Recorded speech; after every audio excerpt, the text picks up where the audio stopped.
violent death in an ancient world. 77 million years later, a startling discovery. It was a body. It was a body. Hailed as the most important dinosaur find in history. We have what appears to be muscle and internal organs. I'd be willing to bet you've got heart and liver as well. Leonardo is our best opportunity to bring dinosaurs back to life. A team of world-class scientists travel back in time and unlock the secrets of the dinosaur mummy.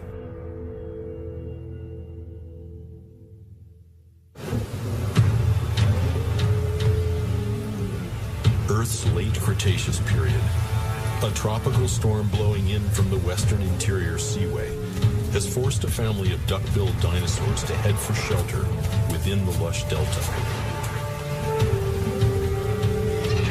As they follow the swollen river inland, they sense there may be more than violent weather threatening the herd.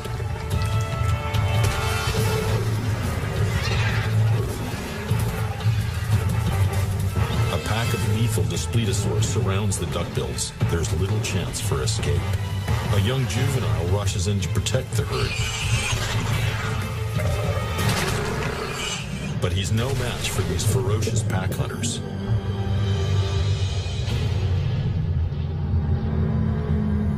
"77 million years later, the corpse of the young hadrosaur emerges from the basement of time. In the summer of 2001, freelance paleontologist Nate Murphy unearthed not just the bones of a dinosaur, but its mummified and fossilized body. When we realized that we had a fossilized cadaver, we had to figure out a way to get a 6.5-ton block of dinosaur out of the Badlands in northeastern Montana. Murphy's dig team named the dinosaur Leonardo after graffiti sketched on a rock near the duckbill's body. It would take several hundred pounds of dynamite and dozens of bloody fingers to free the fossil from its rocky tomb. Leo's body had been submerged underwater, then covered in silt. Shortly after death, mysterious forces mummified the corpse. Fossilization followed as tiny grains of sand replaced preserved tissue. Eons later, a small stream had washed away part of the duckbill's tail. The other portion was sticking out and would have served for a free meal for hungry scavengers. Safely loaded onto the back of an old farm truck, Leo began the trip down a long country road to his new home 30 miles away.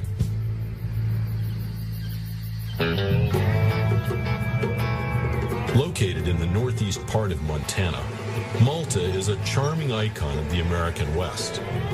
But unlike other towns, it has its own resident paleontologist. Just a stone's throw from Main Street is the Great Plains Dinosaur Museum. It's filled with countless discoveries made by Montana's freelance fossil hunter, Nate Murphy. This is where the mummified and fossilized body of Leonardo came to live, in a specially designed vault. Sometimes when I come in here late at night and look at this thing, it's really hard to believe that it's a fossil.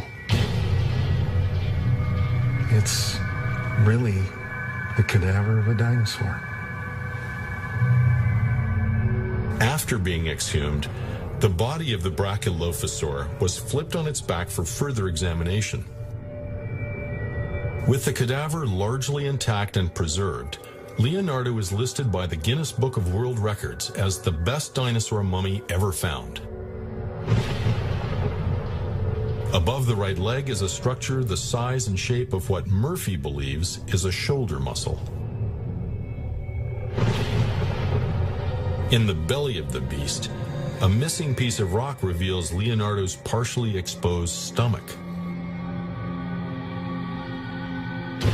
Perhaps the most striking feature is the creature's skin. Mummified and then fossilized, Murphy is hoping the skin may have acted like a protective cocoon. We have great preservation on the outside. Could we possibly see organs? So the big challenge is applying all of this dinosaur CSI to this one specimen to hopefully look inside and understand the physiology of these animals. From the type of plants Leo ate to his internal organs, Murphy has bet the farm the mummy will provide answers about the biology of a living dinosaur. I gotta know everything about this creature. And so I'm calling in the best people for the job. To act as the lead scientist on the project, Murphy has recruited the high priest of paleontology, an ordained minister with a maverick attitude and a Harvard PhD. After 40 years digging dinosaurs, Dr. Robert Bacher thought he'd seen it all. When I saw Leonardo, when I saw that there was not only skin, but I could look through the skin at the guts, it was a religious experience. While Bacher is Nate Murphy's lead scientist on the project, Nate's closest confidant and right-hand man is his son, Matt. Using a host of tools from pneumatic chisels to dental picks, Matt Murphy spent most of his late teens and early 20s removing the rock that encased Leonardo's body. I've got to do most of the dirty work, and my dad's got most of the glory out of it, but I've been able to spend a lot more time than anybody else in the world on the preparation of this specimen. In the highly competitive world of paleontology, the discovery of a rare specimen like Leonardo can be worth millions. Critics are quick to suggest that freelance fossil hunters like the Murphys may be more interested in press coverage and promotion than scientific investigation. Those critics, however, are reality checks for me. Maybe I need to strengthen my resolve for the research. I know I can't make everybody happy, but you know what? When it comes down to it, brass tacks, the fossil will speak for itself. I won't be speaking for the fossil.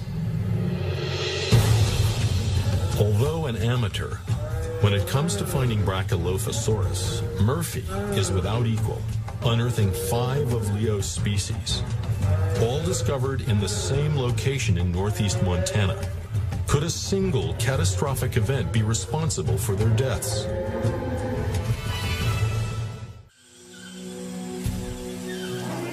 Leonardo was born into the hadrosaur family of dinosaurs, more commonly referred to as duckbills. Leo's herd was of the species Brachylophosaurus, named for the short crests which adorned the top of their heads. By age 3, Leo weighed nearly 1,000 pounds and spanned 20 feet in length.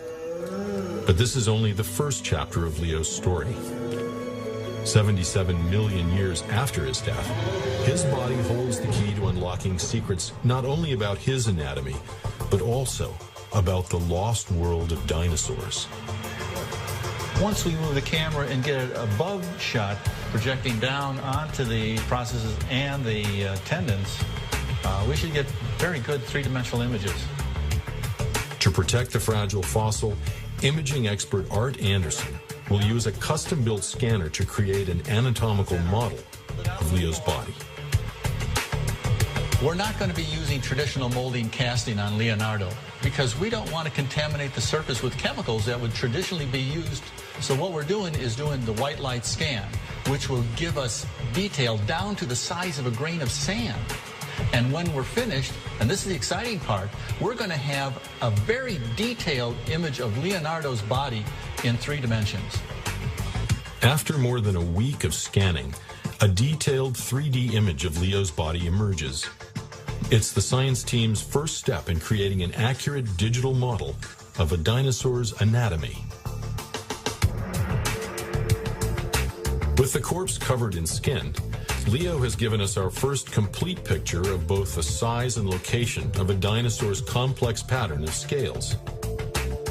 So what we see on the actual specimen, and it absolutely tells us, is that the upper part of his sides and back, small scales, when it wrapped around to his underbelly, it was leathery with very few scales, and then those long, slender legs had armor sections of scales so that when the animal was walking through all that rough vegetation, he was protected.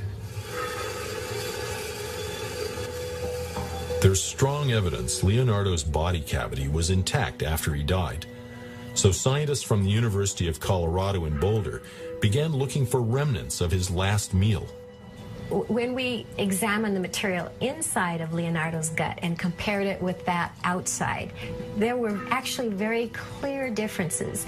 Inside, there was a very high percentage of leaf material. From looking at the organic material inside Leo, we were able to determine that the most likely origin for the organic material was that it had been gut contents. So that told us that the last meal, their last few meals that Leonardo ate were largely composed of leaves. We can't really tell if these are angiosperm leaves or conifer leaves, but these kinds of plants are both known from this area. Along with Leo's last meal were more than 40 kinds of pollen and several species of freshwater algae. So not only do we have the individual telling us something about him, but we also have this snapshot of the world that he was walking through. In the hope of understanding how Leonardo was preserved, Nate Murphy has enlisted two of the world's leading experts, paleontologist Joe Schoolin. Articulated skeletons are extremely rare. And mummy expert Art Ofterheide. It's incredible. It's incredible. The details that are being revealed here are certainly beyond my experience. Far more detailed than I never expected. I mean, this has never been dried out. Well, I agree. Yeah, I've always been the proponent that this animal experienced a totally wet burial. For a fossilized mummy like Leonardo to be created, the fresh corpse must be buried rapidly to keep it from predators, and then sealed in the ground to prevent bacteria from decomposing it. We have soft tissue. The odds are that that's mediastinal tissues that encloses the sac that houses the heart. Wow. The fact that you've got an inflated thoracic cavity with stomach contents, I'd be willing to bet you've got heart and liver as well. Okay. For Joe Schoolin, the fastest way to locate dino innards is to cut Leo open. Yeah, you ought to chop the whole thing up. Chopping it up. Do you chop up mummies, Art? No. Okay. While Leonardo is the most complete and best preserved dinosaur mummy ever found, the first was uncovered in 1908 by a family of fossil hunters, just like the Murphys. Charles Sternberg and his sons found not just the bones of a dinosaur, but a partly decomposed corpse, complete with fossilized skin and shreds of flesh. A great duckbill lay on its back, with front limbs stretched out as if imploring aid. It lay there with expanded ribs, as if in life, leaving an exact picture as he breathed his last. News of the world's first dinosaur mummy spread like a prairie wildfire. When it was first exhibited, some claimed they could smell the fossilized corpse. A century later, it's still on display at New York's Museum of Natural History.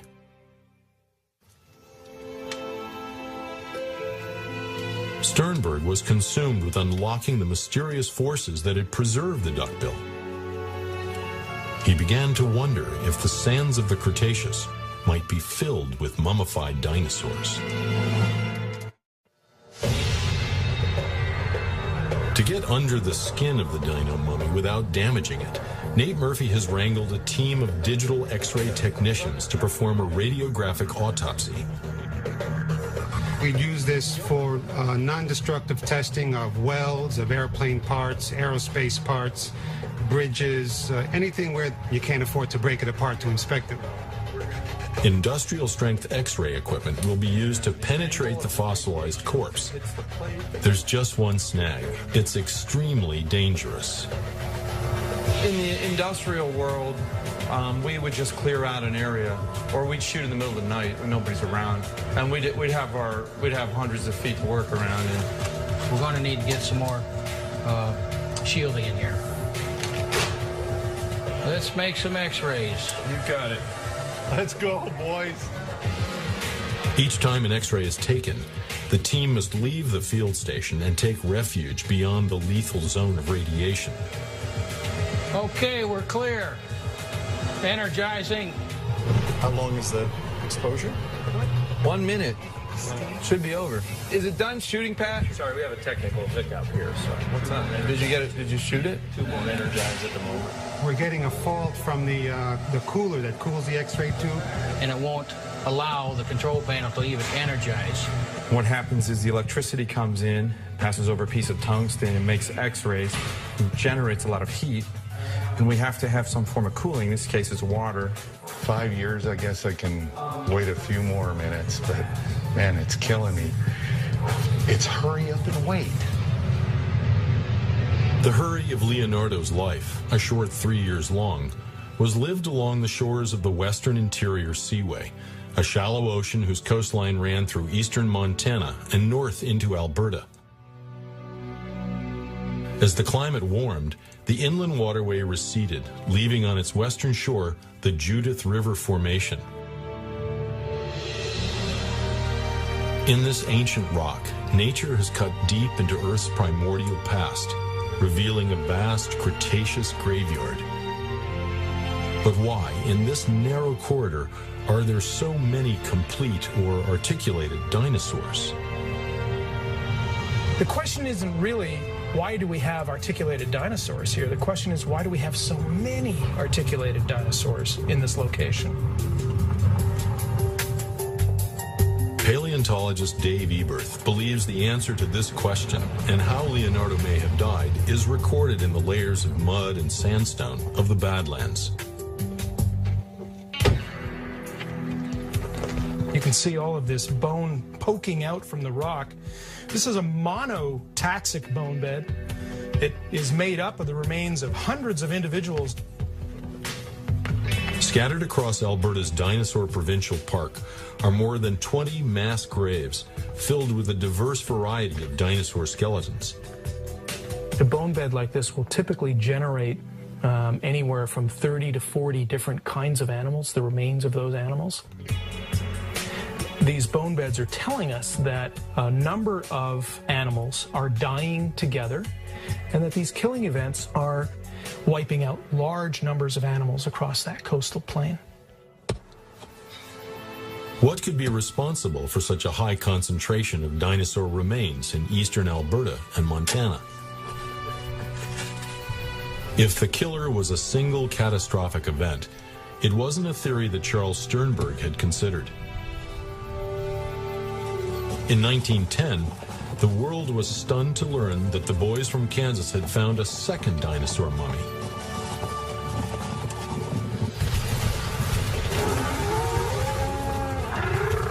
Like many large herding animals of today, the pioneer paleontologist believed his duckbill met its demise while crossing a river. The great creature had died in the water. The gases forming in the body floated the carcass. When they escaped, the skin collapsed, and the corpse sank head first and feet upward as it came to rest on the river bottom. Like Sternberg's theory that his duckbill drowned, Nate Murphy wants to know for sure what killed Leonardo. There's a pressure safety on it, and it's but not that tripping. also enables this. Usually this happens at 2 in the morning. You just got to be patient. That first shot, you got to be patient. With time and technology working against him, Nate Murphy is starting to feel unlucky. I understand the concept of Murphy's Law inside and out. This equipment is brand new. It's only been used once. We have water flow. We have water flow? Yep. All right. We are ready. Let's get a sign We on have the door, success. please. We're going to make some x-rays. We'll set it up, shoot it. There is something in there. Oh, yeah, baby. Okay, you can turn them on. With the X-ray cooling system fixed, Nate Murphy's agonizing wait is about to end. Oh, okay. You can actually see the contact line of the keratin beak where it started and skin started. This is quite remarkable. They've got this big plate. We should see pretty much a profile view of the side of Leonardo's face. That's a nice shot. It is. That's just a beautiful profile. That's the Nefertiti of duck-billed dinosaurs. Look at that beak. The keratin beak, it climbs up the bridge of the nose much further than we imagined. So our life-size restoration there is inaccurate already. So it gives him almost like a big parrot beak. How about up there? that? What's up in the corner? Can't you see him? Big scales. See? Look at boom, boom, boom, boom, boom. Look like little olives. But that region, the cheek region, is a place where often birds and lizards too have big scales. It's a signal area right here, right here. If you look at every drawing of a duck-billed dinosaur, I'll bet you, Bob, you don't see them with big scales. Yeah, this is a moment where you're kicking yourself in the butt, because we've known for a long time that this region around the eye is a display region. Seen here for the first time in a dinosaur, a bird-like display area composed of large scales in the cheeks may have distinguished males from females or functioned as a colorful billboard for attracting a mate. While Nate Murphy celebrates the discoveries around the head area, in typical fashion, Bacher heads south. I always wanted to be a paleoproctologist. This is the very tail end, no pun intended, of the digestive process. So it's about to excrete what it can't digest. So there should be fecal pellets here. What is that collection of splotchy stuff? Look at those spots. There's something here. They're blebs. Bacher is convinced the blebs are small fragments of undigested food that have left a trail, mapping the path of Leo's GI tract. We started getting the magic half-inch blebs here in the region of the colon, and we picked them up here in the intestines, and we picked them up in the upper part of the rib cage where there would be intestines too, but nowhere else. So it might help us map the passage of particles from throat all the way down. Okay, let's clear the building. Okay, grab food and run. We're going to make a shot. To help image the anatomy hidden deep inside the corpse, Everybody out. the imaging team brings in a more powerful gamma radiation source. Before he can make his run for it, Pat Durkin must crank the lethal gamma source into the camera by hand. It's a lot hotter at this end of the building than over there where everybody's standing. All right, we're clear. You can come back in. The part where it was ingesting grass, right? It's like this was a sack or something. We have that same thing in the neck, and I know they're wondering if there's a crop, like a bird crop in there. Here's your pouch. If the science team can establish the bulge in Leo's neck as a crop for pre-digesting food, it will be further evidence linking dinosaurs to birds. The chemistry inside there is different from the stomach and the colon. That's what I want to see. The lack of blebs in the throat is Bacher's proof that duckbills like Leonardo had a bird-like crop. It's another first that provides vital insight into dinosaur biology. From now on, when you draw a duckbill, when you sculpt a duckbill, you give it a nice big goose-like crop. While the crop has provided important insights into the first stages of digestion, for Bacher, guts are where the glory is. Guts are incredibly diverse. Each family of species has their own way of processing plants. So this is the most important region of the innards of Leonardo. We may have loops, ascending loops of the intestines here already. Okay. Yes. Here they are. Oh, don't look like guts. Those are not sedimentary features. Wow. This almost certainly is the small intestines coming from the stomach, which is here. You couldn't hope for this. You couldn't hope for anything more than this. Well, it's the first time anybody's ever seen dinosaur intestines. We got three-dimensional soft tissue structures inside the visceral cavity of almost a full-grown dinosaur. That's a good shot. But what we're trying to do here is actually shoot through the breastplate of the animal, and hopefully that's where everything, the money shot will be. Since first unearthing the mummy, Nate Murphy has dreamed of finding Leo's organs, such as a liver or heart. Okay, you can turn them on. It's a very, very thick piece of the fossil, so we're just barely starting to pick up some structure in here. We know there's things in there. We're seeing them. Now we're going to try and get them real clear. Despite repeated attempts, the team is unable to capture a clear image in Leo's thick chest cavity. You've got this cloud here. There's a cloud going across. While unable to penetrate the thickest part of Leo's chest, the team has captured the first images ever taken of a dinosaur's digestive system, from its bird-like crop through the animal's intestinal tract. This thing continues to surprise us from the standpoint of recreating what a dinosaur looks like. We've gotten a glimpse of an unknown continent of knowledge. The internal continent, the internal unexplored region. In the hope of imaging the thickest part of Leonardo's corpse, NASA has agreed to give the team a few precious days inside their radiation lab at the Johnson Space Center. To protect Leo on his trip to Houston, several hundred pounds of plaster and steel are added to the fragile fossil.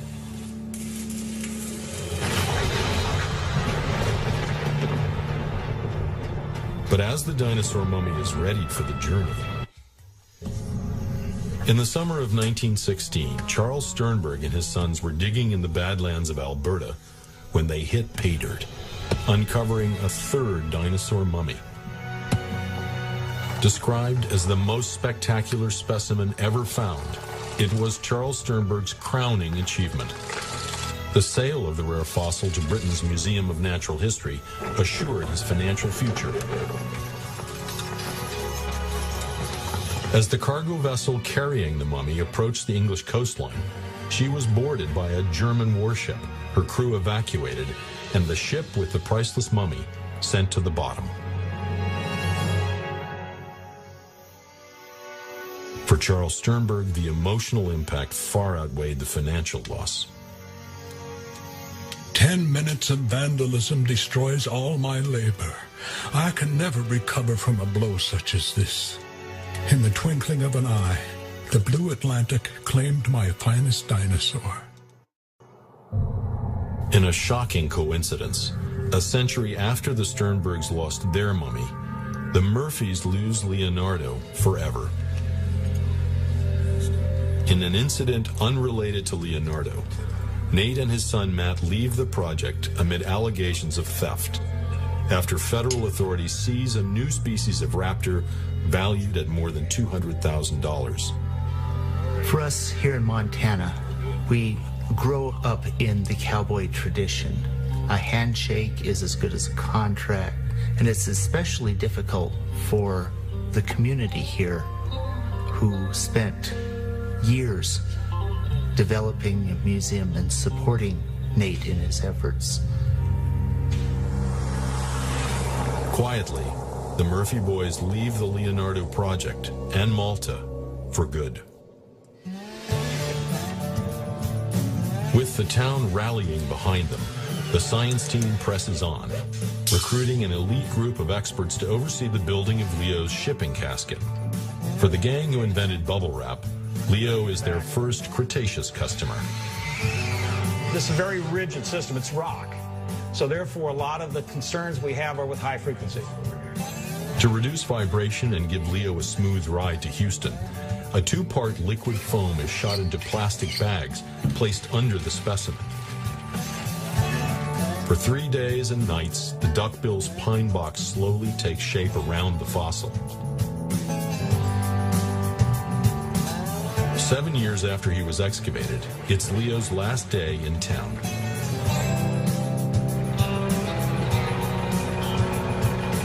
After a week of prep, the dinosaur mummy is crated up and ready to head to NASA.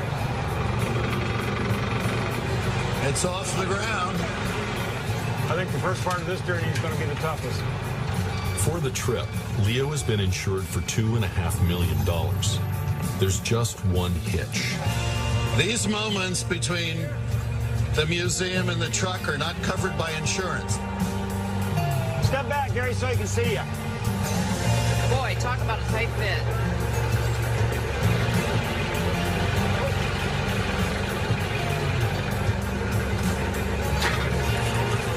Insured. For security reasons, the trail to Texas is kept a closely guarded secret, known only to paleontologist Dave Trexler, who will ride shotgun on the trip.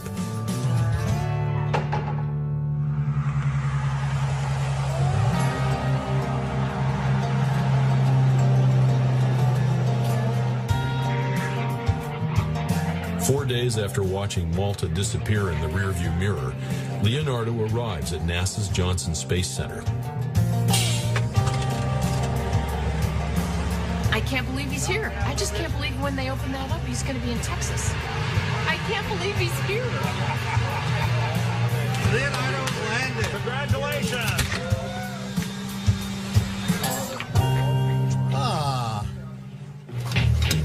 With the team nearly out of money and goodwill, they waste little time prepping Leo for the final round of his radiographic autopsy. The pressure is on. We have only a couple of days, and we have what would comfortably be a month's worth of imaging and scanning.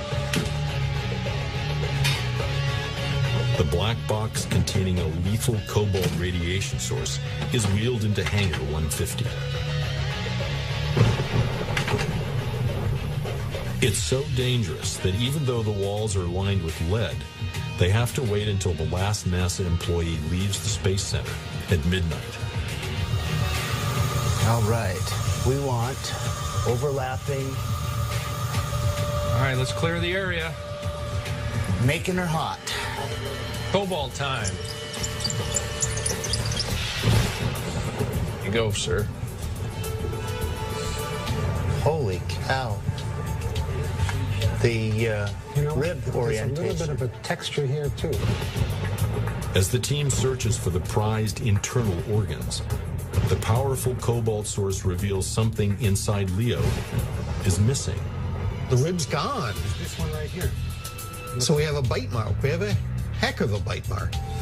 So he was alive when that wound was inflicted? Well, I always thought it was a wound. Now I'm sure. It's a heck of a wound. In the gut. I think it is. Let's see, what do carnivores go for first? Liver, heart. We may have the cause of death. Ribs and a big chunk of muscle were ripped up. Now that wound had to have been inflicted on the carcass before final burial. With this image, all of a sudden our perceptions have changed. It now looks like Leonardo was really badly wounded before he died. X-rays reveal Leo was bitten in his right side, removing skin, muscle, and several ribs. Dave Eberth now believes he's found Leo's killer and the catastrophic event that preserved countless articulated dinosaurs in the same sediments. So what we think was going on here is that this entire area was flooded out 75 million years ago during a hurricane or an intense tropical storm. Leo's last day appears to have been at the crossroads of two deadly events, a predatory attack and a prehistoric storm. Although badly injured, he's able to escape the river, now in full flood. Downstream at the beach, winds exceeding 150 miles per hour produce a storm surge, an unnaturally high tide towering more than 4 stories. Those waves act essentially as a dam, just damming up the rainwater that's falling and preventing that landscape from draining. Now all you have to do is picture a landscape 300 kilometers wide that's full of duck-billed dinosaurs, meat-eating dinosaurs. It's the large dinosaurs that would be in distress, thrashing about, bellowing. Severely crippled, and with the floodwaters rising, Leo's fate is sealed. He's too weak to stand up in the stream flow, but he has just enough strength to be trying to raise his head, get his nostrils up above the waterline. And that's why I think his head is actually preserved in that position. The team now believes the circumstances that led to Leonardo's death and preservation were both violent and sudden. Regardless of how Leonardo died, or how he ended up in the water, the fact remains that that carcass had to have been buried very, very rapidly.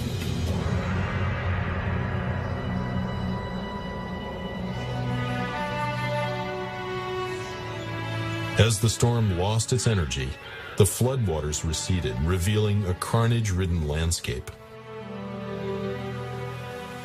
This would have been a catastrophic area.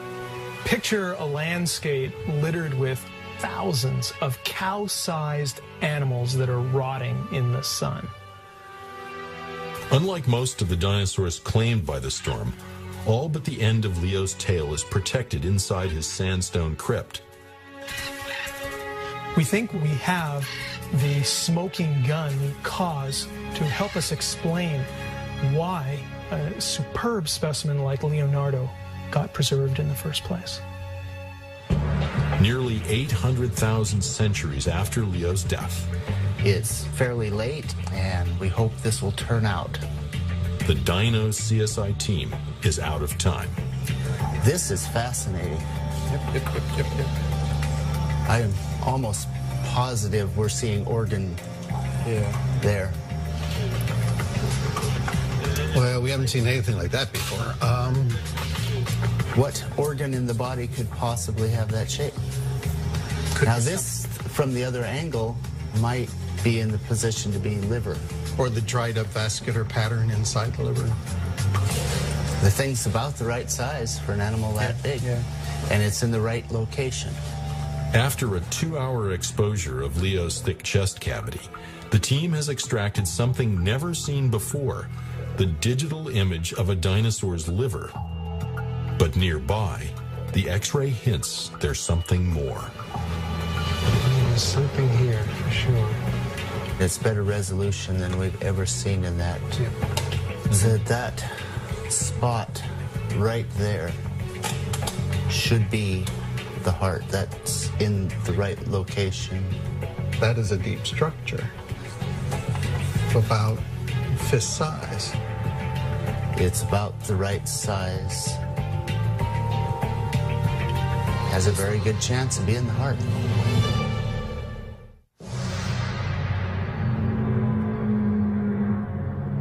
After exploring the depths of Leonardo's corpse, the radiographic autopsy has captured more than 130 digital X-rays of the dinosaur mummy.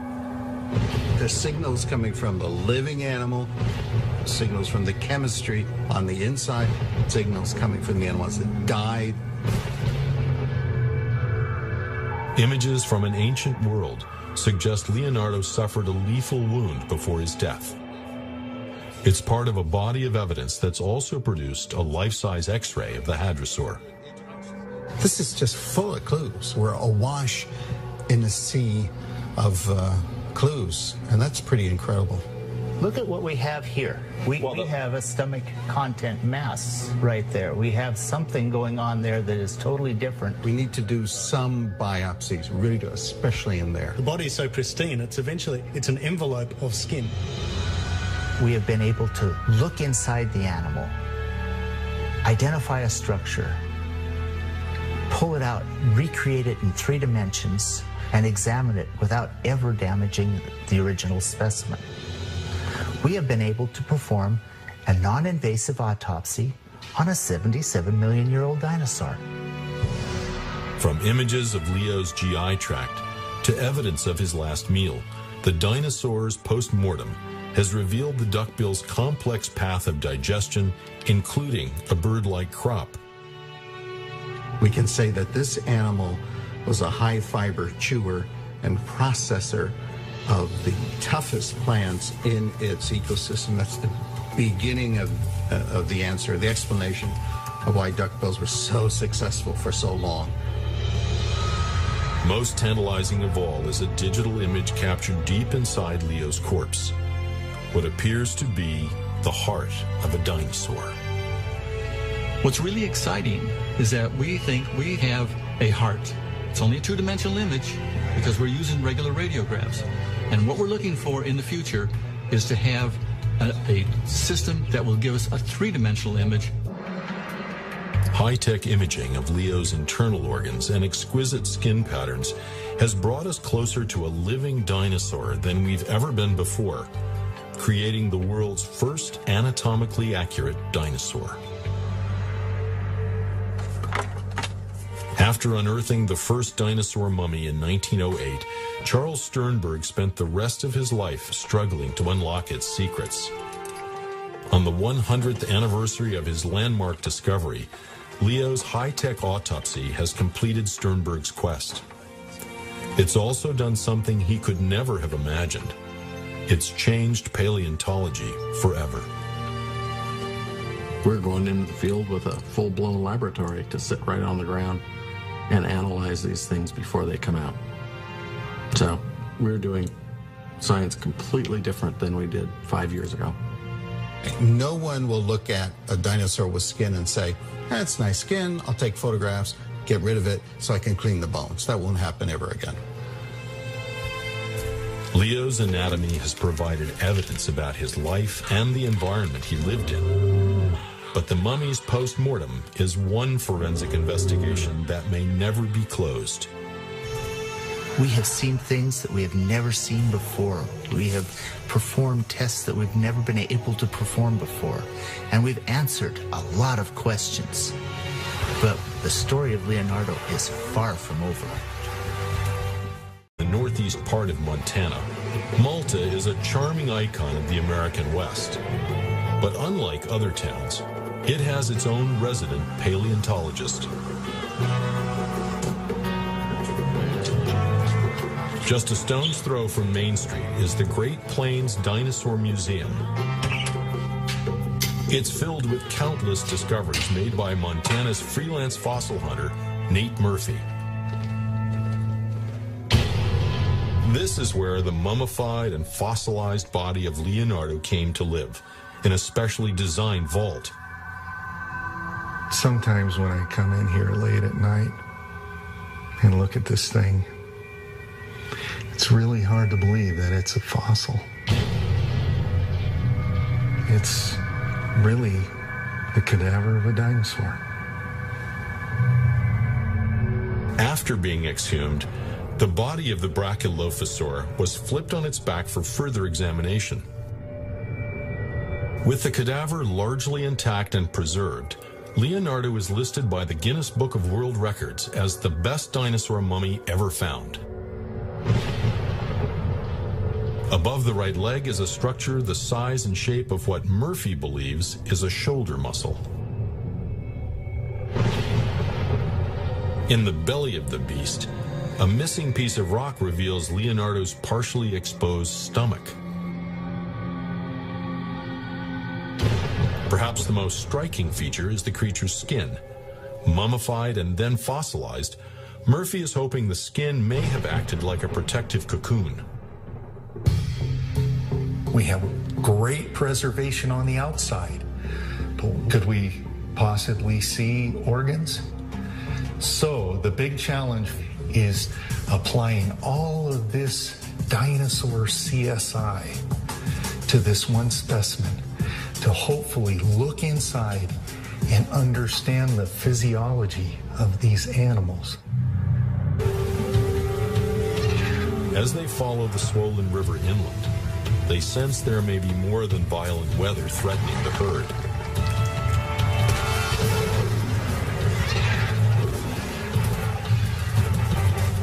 A pack of lethal Dinosaurs surrounds the duckbills. There's little chance for escape. A young juvenile rushes in to protect the herd. But he's no match for these ferocious pack hunters.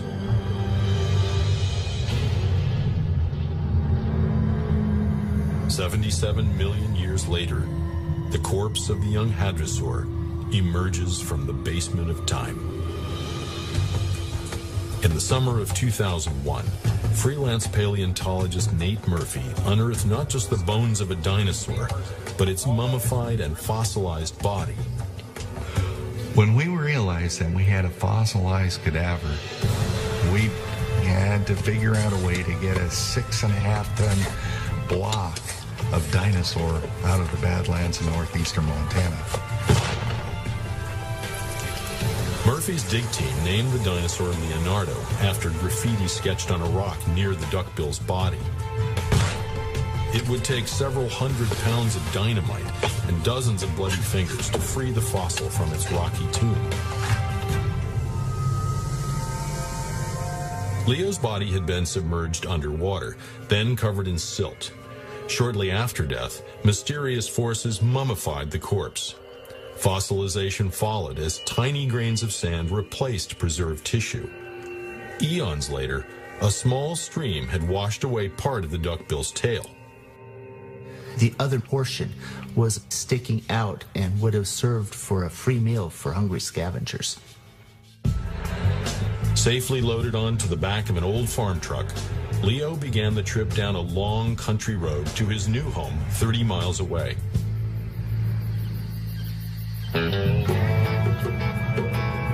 Located in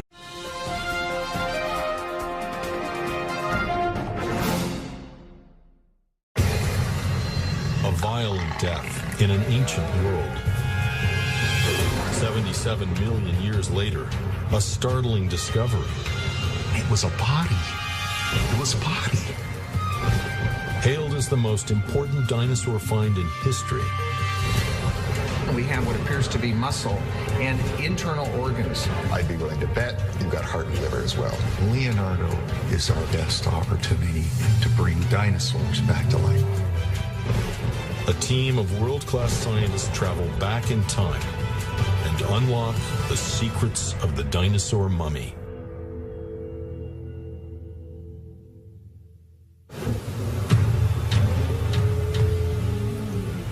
Earth's late Cretaceous period. A tropical storm blowing in from the western interior seaway has forced a family of duck-billed dinosaurs to head for shelter within the lush delta.